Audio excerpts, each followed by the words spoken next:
Could a simple beam of light really improve our skin, ease inflammation, impact our gut microbiome, and even help our muscles recover? Well, red light devices are among the biggest selling tools in skincare and wellness, with a growing body of promising research behind this form of therapy. And the person who's most convinced me of its benefits over the years is Maysama skincare founder Bev May Sanderson. With a degree in microbiology and virology, she spent years studying the research in detail. Bev's own journey started when she used red light therapy to help her rosacea, and since then she's developed a range of home LED devices for different concerns and areas of the body, and she's gathered a lot of feedback from customers along the way, and that's led her to form a fascinating theory around which types of red light may trigger pigmentation in some people, which she's going to share with us today. We'll also cover the proven head-to-toe benefits of red light therapy, and Bev will reveal which types of devices work best for different areas, starting with one that might surprise you. Before we start, just a quick refresher. When we talk about red light and near infrared light, we're talking about two types of low-level light therapy commonly used in the LED devices that you see for home use.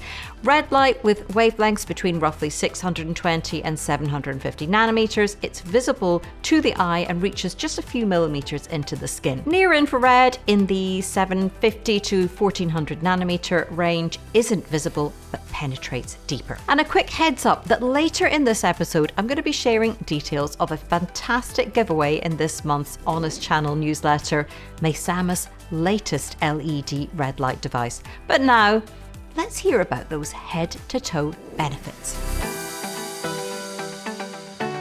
Bev, it is always so good to see you, and I was just thinking, I think you are the person who really inspired me to start using red light properly and feel confident about using it regularly within safe parameters. So thank you for that, because I'm a big believer in it now.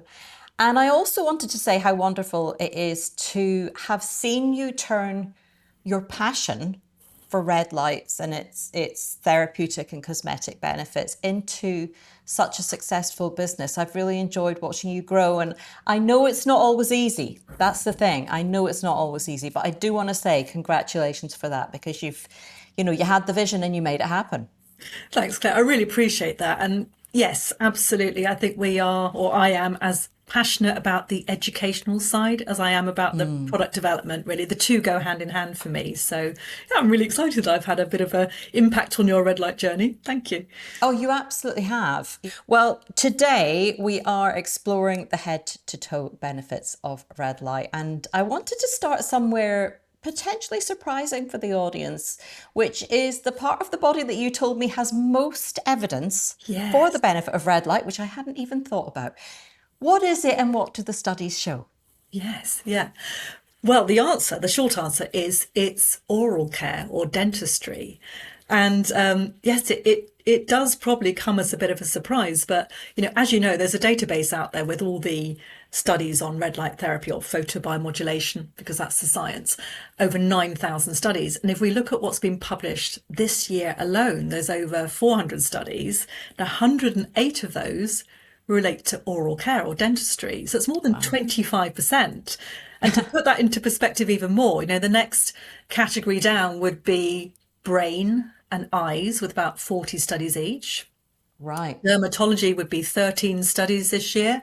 And hair, because I know that's a subject that you're interested in, 7 studies. So that kind of puts it into perspective. But, whilst we say it's surprising in one way, in another, it's not, because if you have a common problem, particularly if it relates to cancer, then you're more likely to get research budget. So in terms of oral care, the number one study area really is mucositis, which is quite often cancer induced. So we're talking about, when people have radiotherapy or chemotherapy, they often get an ulcerated mouth and throat. So it's a key area for research study in terms of photobiomodulation. And red light therapy, we'll call it that because it's much easier to say than photobiomodulation, is definitely has shown to help to improve healing and reduce inflammation. I mean, those are key things that are known about red light therapy. So it's not surprising that it helps with mucositis. There are, that's just one study area for oral care. And then, of course, you've got gum disease, you've got gingivitis, you've got periodontal disease.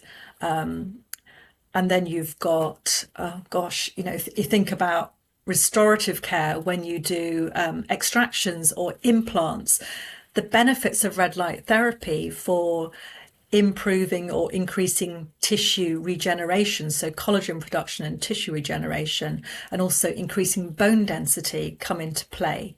So there's just so much. And then also TMD, temporal mandibular dysfunction, which you Yes, may know. I know all about that. Yes, I do. I I've have a had bit it. of that. I've actually made a full recovery, and I do in part put that down to using red light therapy, not just Interesting. the panel and the mask, but our LED gua sha, which gave me such relief for the muscle tension here. But with the red LED reducing inflammation on both sides has been absolutely fantastic tool for me. But anyway, we're talking about oral care, and so in terms of devices that you typically see, you won't see them necessarily, for home devices, because this is used more in clinical practice.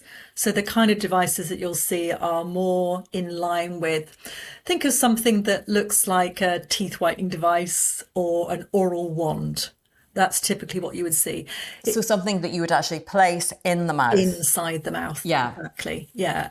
I would say that most of the studies relate to red rather than near infrared, so it's more surface tissue orientated. Those can vary from 630 to 660 nanometers for red. Also some around blue light as well for its antibacterial effects. Not so much near infrared because they're not so concerned with the deep tissue in this instance. Right. But there we go, a little sum up on oral care for you. Yeah, I love I would that. be interested actually, might be just worth, if your subscribers are interested in oral care, let us know, because it is something that I am, understanding how big that field is. Do they want a at-home device for use for preventative Oral care care? device. Yeah. Okay. Well, let's encourage people to put that in the comments then and let you know. So let's move on to the area we hear most about for the benefits of red light, and which viewers will be and listeners will be most familiar with, and that's our skin. Absolutely. An area that you obviously have a lot of personal experience with too. Yeah. I know that that's what brought you into using red light was how it actually helped your own skin. What are the evidence benefits for skin, and at which wavelengths can we most benefit? Well, there is substantial evidence when we get into the field of skin rejuvenation and photo-aging or anti-aging in particular. But I think to narrow it down, why don't we focus more on the clinical studies? Because those are the gold standards at the end of the day. Those are what people reference and refer to. So I'm probably going to pop my glasses on for this one, if that's all right, Claire, because I've got, Of course. kind of 5 studies listed here, which I want to share with you, which I think would be the main standards. So we start back in 2007, it's a study by Lee. And this is, I think we should probably unpack some of these terms, but we've got, randomized, placebo-controlled, double-blinded, split-phase clinical study. And people go, well, what on earth does all of that mean? So if we're talking about placebo-controlled, quite often they will have a sham device. So the red light, it might be a very, very faint red light, but it's not actually working. It's not enough to give a dose. But people believe that they are wearing something that's actually going to work. So that's what they mean by sham controlled. So they have a control and then they have an actual one that works. Yes. Then what we mean by double blinded is essentially that the person doesn't know what they've got. So they don't know whether they've got a real device or a sham device. The double comes from the fact that the people that look at the results also don't know, that the people that were tested, the participants, they don't know which device they received. So that's where double. So there can be no influence either way. Absolutely no skew Because of nobody the data. knows. Yes. Yeah. Yes, Okay. nobody So involved knows. Lee's clinical trial back in 2007 was, say, a gold standard, really. And the conclusion from that, which was using 633 for red, by the way, and 830 That's why I want the paper, because I'm never going to remember which wavelengths are used for each one. Yes, no, absolutely. The conclusion being that LED phototherapy is an effective approach for skin rejuvenation. So they saw improvement in collagen and elastin fibers, as well as just And that was with what we describe as red light and also near infrared. Yeah, it was mixed.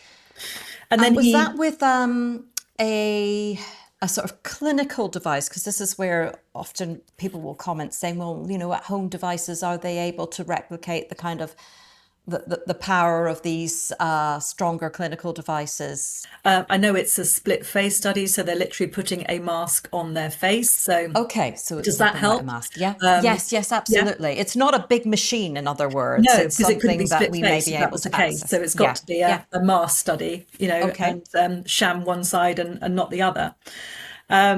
He then repeated that, interestingly, in 2021, but using 630 and 850, which are the two wavelengths we use in the May Summer mask. And that was an extended trial. The first one was 4 weeks. This is 16 weeks. And again, really high user satisfaction with significant improvement in wrinkle reduction. And also they looked at skin hydration, which increased, elasticity, which increased, and skin density, which increased. So it's just interesting to see the different wavelengths used in these studies. So we're not just focused on narrow necessarily. It's not as narrow as you think, but anything between 630 and 660 for red, and generally 810 up to 850 for near infrared. Okay, so people should look out for those on the product specs of whatever they're looking at. Yes, yeah. And then if we jump forward to 2023, this one might sound familiar to some people, where we've got a study, again, a clinical study. We don't need to repeat, but you know, they're double-blinded, sham, all of that. Gold standard. Gold standard clinical trials. These are using 833, 830, but adding in 1072 nanometers, which might sound familiar to some people, because this study is a study on male skin, funded by Omnilux. So that was right. Okay. Yes. Yeah. It demonstrated, not surprisingly, improvement in fine lines and wrinkles and skin texture. Now, disappointingly for me, that it doesn't actually show any comparative data with, you know, including or not including the 1072. So you can't actually see the impact of the addition of that wavelength. And there is no other study that does, to be fair. You kind of get the feeling that if there was a big impact, that would be included, but, you know, I don't know. Yeah, I mean, the theory behind 1072 is that it's a longer wavelength. So in theory, it should penetrate more deeply and potentially, impact those deeper wrinkles.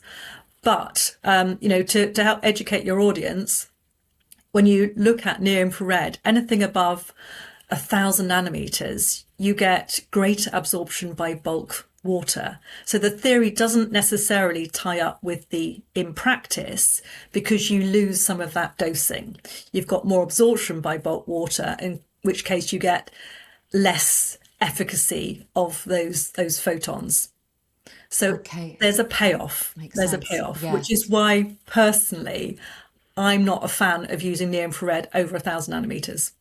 Below 950 is your sweet spot. Right. Interesting. I mean, I don't want to take you down too much of a kind of a rabbit hole on that one. Yeah, rabbit hole. Yes, because I'm thinking of laser and how that's absorbed by water. Another and interesting so on. discussion. Yeah. Yes, it is. It's maybe for another day, but yes, that makes a lot of sense to me. We're going to touch on lasers probably. Yeah, we'll touch on lasers. So let's bring it a little bit more up to date, because there's a couple of 2025 studies which are really interesting. The first one by Park from South Korea. So this is a clinical study to evaluate the safety, you'll love this, of home LED using 630 and 850 nanometers again. So it's just a randomized, gold standard trial. It not only demonstrated the significance, the safety element, shall we say, but it also supports the efficacy of these home devices for reducing the appearance of periorbital wrinkles. And there was a 69.2% reduction in periorbital wrinkles. So good data from that study. Yeah. And then the last one I'm going to reference in terms of photoaging or skin rejuvenation, as we understand it for anti-aging, is a study by Brigato for 2025. Again, a slightly different stance on this one because it's looking at the role of application frequency, which I love, in facial rejuvenation. Just using red light here. So this is 660 nanometer. And they looked at applying it twice weekly and 3 times weekly and wanted to see whether there was any difference. And the study actually shows there's very, very little difference. So there's good news for people that, just don't have the time to fit in that third treatment a week. The 3 times a week did top trumpet slightly, but from a clinical perspective, it was not significant. So that's the interesting thing. That is interesting because I think a lot of people are under the impression that they have to sort of use it daily to get the benefits. And I don't do daily.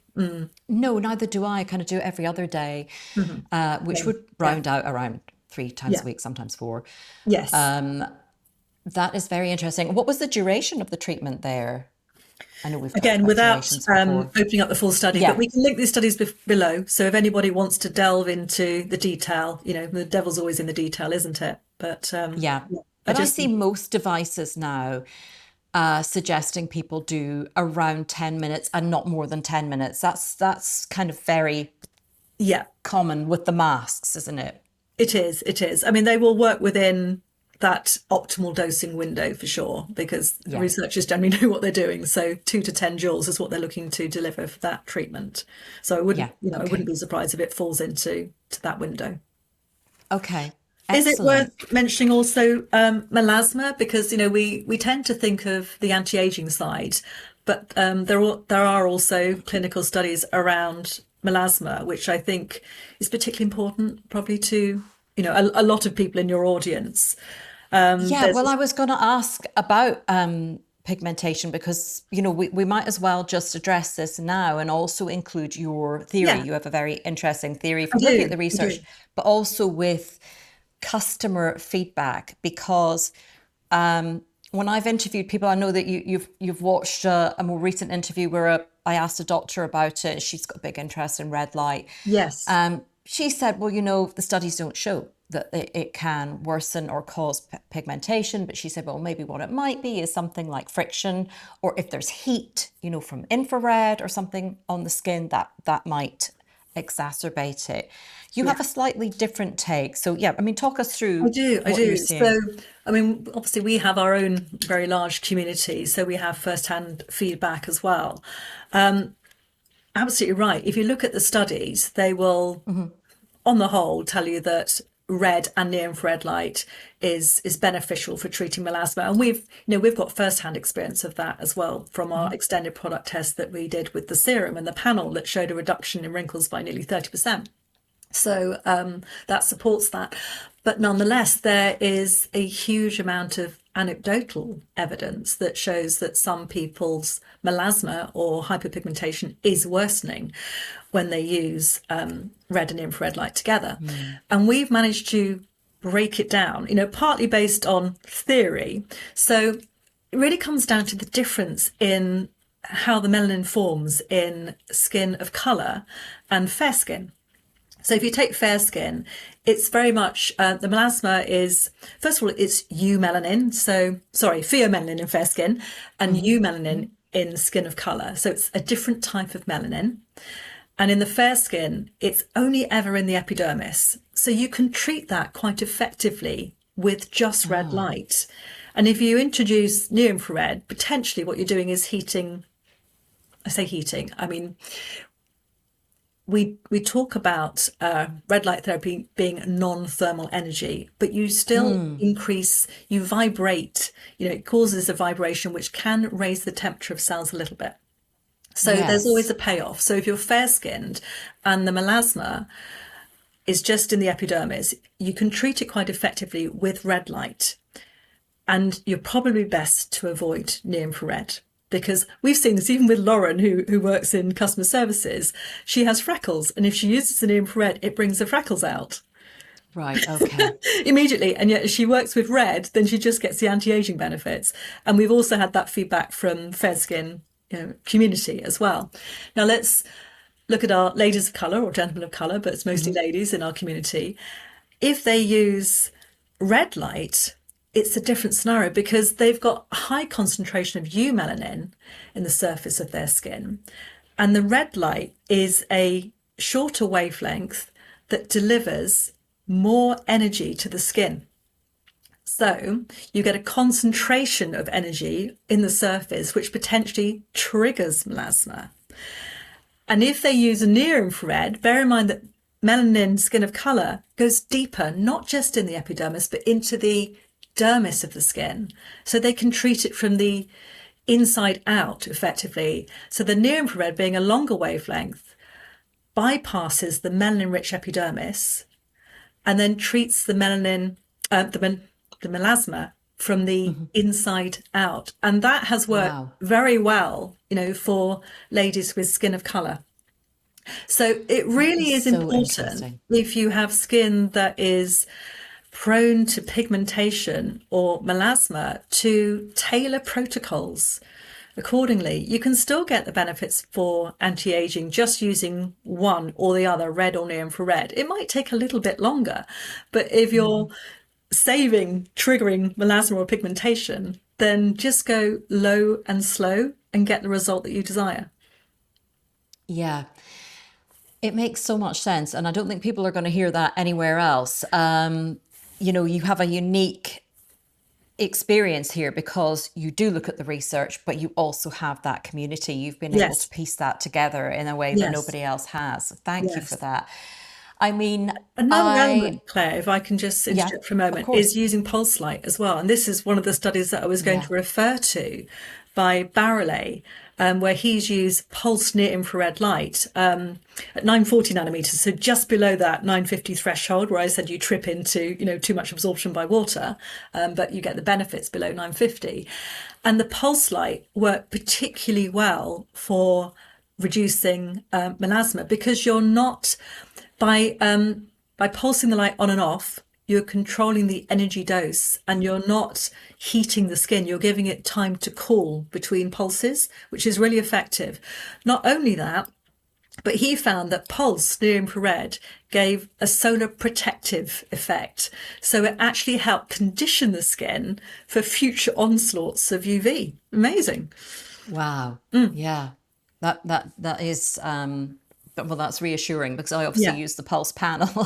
Yes, and also within our Prana LED mask now, we have introduced the option to use near infrared only because that was requested from our community. So we've made that adjustment to the specification because we had red only, but now we have red or near infrared only, or you can use the two together. So you completely can tailor protocols according to your skin type, tone and issues.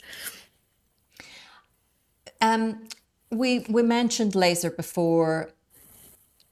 Do you have any? I mean, I know that you're not selling a laser device. You don't have so much feedback. Have you got any thoughts on laser and pigmentation? Obviously, it's used in clinics. Yes, very absolutely. successfully to tackle pigmentation. But we talked about, heating up that water content. For people who are considering either clinical or home devices, what's your thoughts on that? Yeah, okay. Well, lasers, as you say, are used in clinics very effectively. It doesn't mean that you can't get effective results at home. I think we should probably first explain the difference between laser and LED. Yeah, that would be helpful. And there are some masks out there, LED masks that are guising as laser masks. Please be informed, Yes, they are not. See that? They are not laser masks. They are LED masks with a more narrow beam. So the difference between laser and an LED mainly is that LED is what we call non-coherent light. So if you imagine the light, it spreads out like that with LED. So you get quite a broad sort of scattering of light. With the laser, it's coherent light, so it's in a beam, which generally gives you better light penetration, and you can increase the power. It's very effectively used in clinic. But there are benefits also for using LED because there's broader treatment. When you have the mask on, you'll get a more even distribution.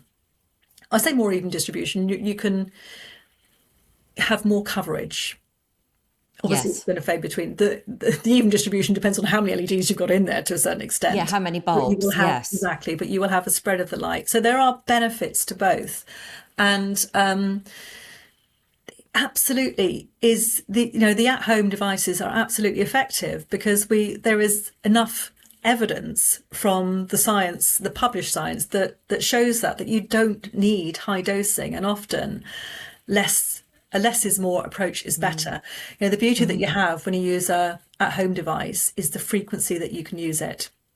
So Yeah. you're delivering a small dose frequently, whereas if you go to the Yes. clinic, you might have a treatment, but one, you've got the cost element. How frequently are you going to go back? And you would only have a number of treatments. So they balance out. I mean, if we're talking about something like scarring, you would absolutely need to go to a clinic to address that. Yeah. But if you're talking about pigmentation and photoaging, you can absolutely address that at home with LED devices. Yes. Yeah. Yeah, because I mean, I use both. I have a home laser and I have your panel, obviously. And I think the two, I sort of alternate them on days, and I think the two work quite nicely. But when it comes to laser, if somebody had, very extensive signs of visible aging on their skin, had a lot of pigmentation, I would be suggesting they go off to a clinic for a professional laser treatment. So I guess what I'm saying is that, in my own experience, home devices like that can be extremely effective on your skin where you don't have very advanced signs of age-related damage, sun damage in particular. I'm talking about people who have very deep ingrained Sure. lines or, Yes. a lot of sagging.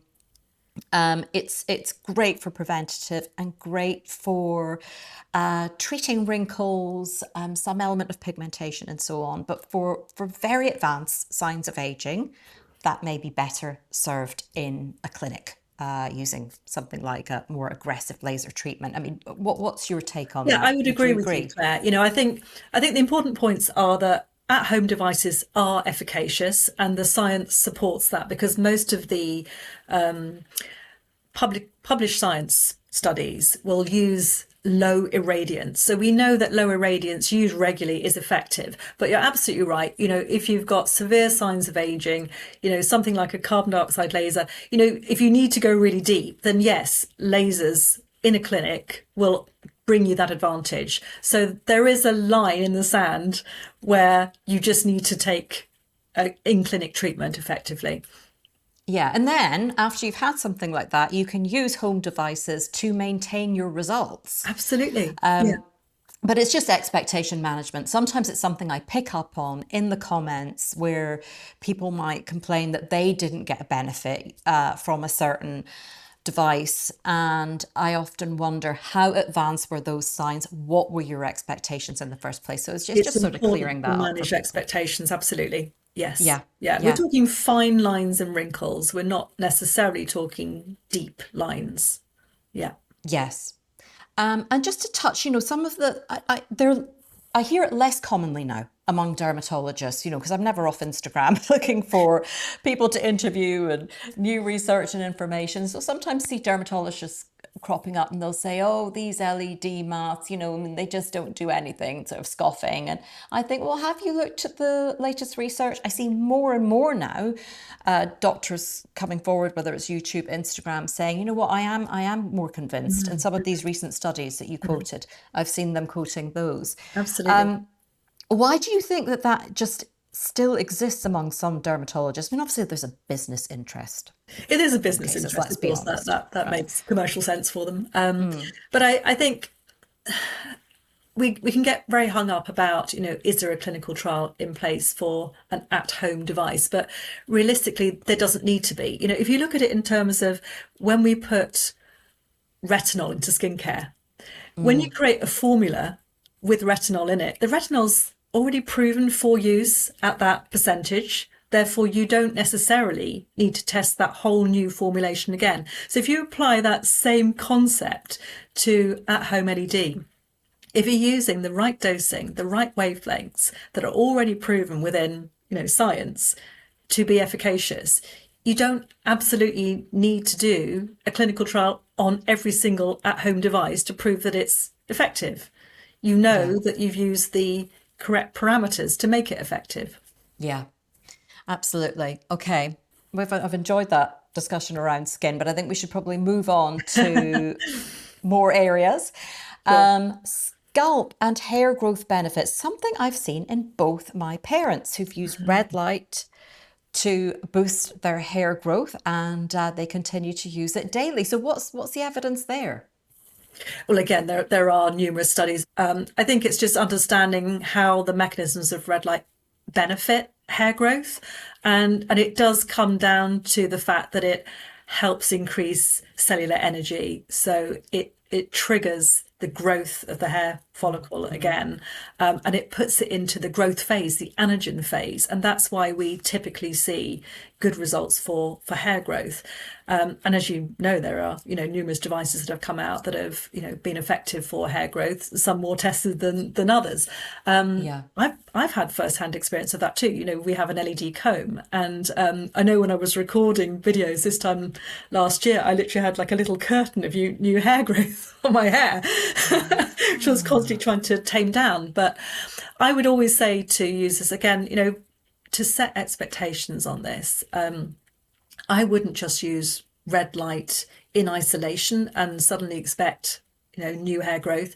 It's something that I would combine with a really good hair growth serum. If you can do microneedling of the scalp as well. Yes. So there are multiple modalities. If you are concerned about androgenic alopecia, any sort of loss of hair or thinning hair, then you really want a more holistic strategy and incorporate red light as part of that. I say red. Red is more used in the studies than near infrared because it is typically more surface. Red light will go 3 millimeters into the scalp, and that is probably sufficient for hair treatment. So I've not really seen studies around near infrared for hair growth, but they probably exist. But the devices that are out there focus on red light. Yes, the expectation management again is huge because it's a very distressing thing when people lose their hair. And in my dad's case, for instance, he started out microneedling with a hair growth serum and had really good results with that. But that was, to put it in context, he was feeling hair growth where he hadn't in a couple of years. So there was new hair, very light coverage over the back of his scalp, but he's happy with that because he's 81 years old. Yes. And then when he added red light in, it just became more robust. There was just that little bit more, but he still has obvious hair loss at the back of his scalp, but it's just been beneficial for him and given him that feeling of coverage and a little bit more confidence. That's kind of what we're talking about, other than miracles, full head of hair and a man 81. That hasn't happened. just to make that absolutely clear. Can we move on to muscle health and recovery? Now, I've been working out, and that really interests me around, how you can use that. You have a new device that's been very helpful for me that I must flag, that also incorporates vibration. Now, I have been having the most horrendous struggle around, I'm at that peak age now, 52, where my hormones are playing havoc, and, trying different types of HRT. And every time I change something, I will get this terrible headache with the fluctuation. Interesting. And it's awful. And it comes right up from between my shoulder blades, right up here, right up the side of my head. Brutal. But if I put that belt on and then have the vibration, it cuts right into it. And I often find with a headache, if you can just find something to take it away, whether it's heat, whether it's something like the red light with vibration that just takes it away for 5-10 minutes, then it does seem to reduce the whole thing overall. It just breaks the momentum of the headache. So that's been fantastic for that. Well, Thank you. That's really good. Yeah. Yeah. What do we know about? muscle recovery. You know, we've moved from superficial tissue, haven't we, to deep tissue, and this is where the near infrared comes more into play. So I don't know whether you noticed, Claire, but in our LED silicone belt, we well, firstly in the LED mask and the chin to chest, we have 2 red wavelengths and 1 near infrared. When we switch to the LED belt, because we're treating deep tissue, we switch to 2 near infrared and 1 red, because it's the deep tissue that we're looking to treat. And I'm particularly favouring 8 to 10 nanometers for near infrared for deep tissue penetration. There's a study by Zhang, which is a transcranial study. So it's looking at a light penetration into the scalp, and it compares 8 to 10. I think it's a 9 something wavelength, and then a 1064. But it was, I think it might be 980. But as I said, those other 2 wavelengths trip over that 950 sweet spot. And what they proved in this study was that the 810 penetrated to 7 centimeters, and those longer wavelengths penetrated to 5 centimeters. Oh, wow. Amazing. Wouldn't expect that. Yeah. This is why I particularly favour 810 for deep tissue penetration. Okay. So for muscle recovery, say near infrared is hugely important for that deep tissue. I think that, you know, the red is also important because it is a multifunctional belt, as you know. Anyway, we treat muscle recovery, we're looking at joint relief, but we've also had customers use it for wound healing. I know we're slightly off topic, but I have a lady who's contacted us recently because she's been using it to cover a tummy tuck, which she's recently had done, and she went back to see her surgeon, and her surgeon says, "I don't understand, you're weeks ahead of your recovery where you should be." And she said, "Well, I've been using this belt." And the surgeon was super impressed. So it's lovely to get that kind of first-hand feedback from community, but we digress. Wound healing. Yeah, but those, I mean, people will be interested in knowing, well, what kind of depths are we talking about? Yes, yeah. And so, I mean, is that penetrating as far as bone? I've no idea how deep into the body. Talking 7 centimeters. Yeah, that's what I'm thinking. Yes, absolutely. You're getting to joints. You're reaching, you know, deep muscle, not just superficial muscle. So it's very effective. Yeah. Fantastic.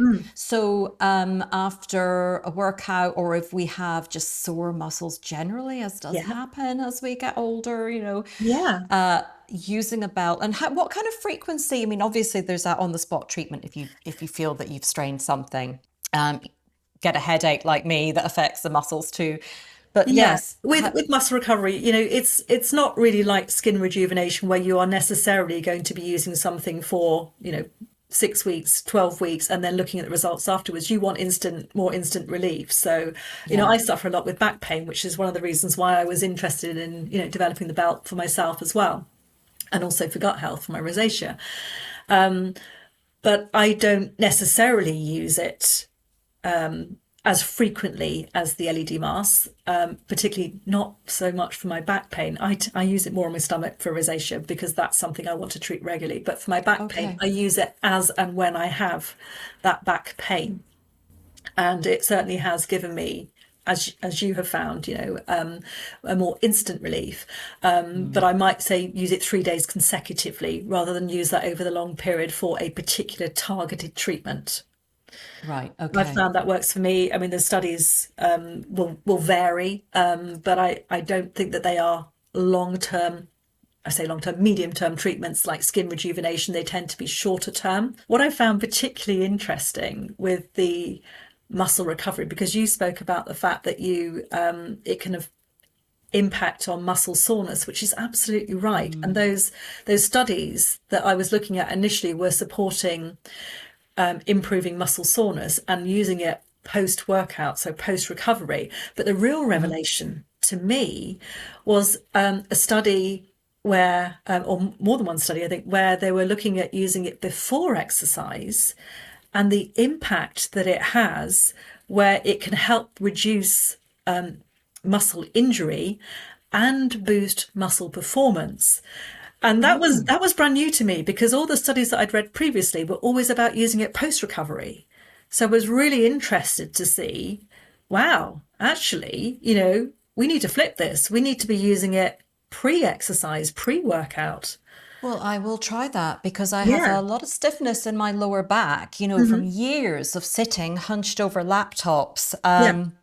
And just because I'm building muscle there, which I desperately needed to do, does not mean that I'm completely rid of the pain. And if I'm feeling any muscle strain, it's always there. So, wearing the belt in advance, I will absolutely try that. Well, if you can reduce injury and boost muscle performance, I mean, clearly you're going to increase blood circulation anyway, which is going to be beneficial. Yes. But it does make perfect sense. And I don't know why it's not really been talked about before. So that was a real Yeah. revelation to me, doing a little bit of a deep dive, knowing that you want to do a top to toe and look at muscle recovery. Yeah. And so And for I me, mean, you mentioned gut health there, and I just want to flag to people yes, we had quite a long discussion about gut health, we which did. I'm going to link below. You Yes. went into the science of that very clearly. Really interesting stuff there. Now, remind me, was that more? It sounds as if near infrared again would be more beneficial for just penetrating the Absolutely. If the you want to gut. reach Yeah. the gut, then near infrared is Yes. going to be the most important wavelength for sure. And what we're looking at there really is improving the number of commensal or beneficial bacteria, which studies have supported that red light therapy does. When I say red light therapy, we're including the infrared in that. Yes. And also the diversity of the bacteria in the gut. So conversely, where people have poor microbial diversity in the gut, it's quite often related with conditions. With it could be Parkinson's, it could be Alzheimer's, it could be rosacea, potentially acne as well. So there's lots of conditions that stem from the gut, and we talk a lot about this gut brain axis, and it really exists. The treating the gut can impact so much. Yeah, and as we know, so much comes down to inflammation. So anything we can do to Mhm. reduce inflammation is Yes. going to be helpful. I mean, there's something like a belt which is targeted. There are panels. I have an infrared blanket. I mean, I would love to have a home sauna. I used to Yeah. when I used the gym, that was the thing that I loved, was using the Yes. sauna. Yes. There's no replacing that at the moment. My husband won't allow me. He says that's Not yet. a step too far. We have all kinds of devices and gadgetry, and it's like you're not putting a sauna into the house as well. So I'm still chipping away at that.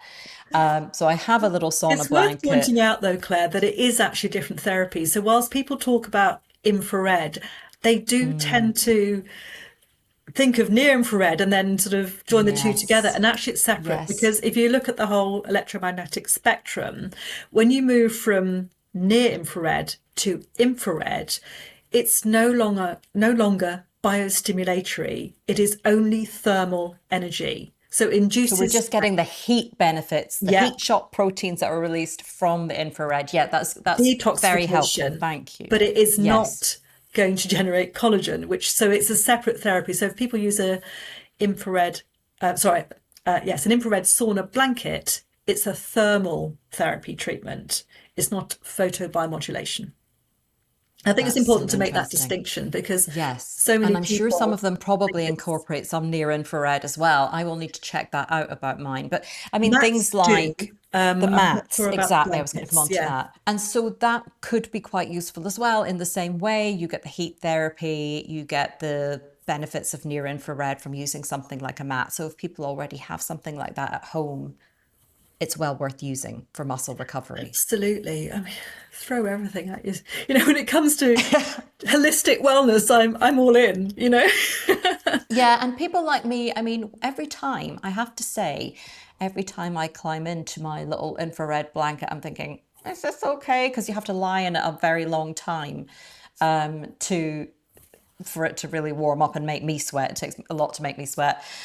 So yeah, I mean, I don't know if you've studied infrared in quite the same way. You probably haven't, but on a safety level, what's your feeling about these sort of infrared saunas and mats and so on? I'm pretty sure the safety profile is very good. I don't see Mm, any issues, because we have to remember that the infrared is non-ionizing radiation, so it's not like UV. It doesn't cause mm. DNA damage.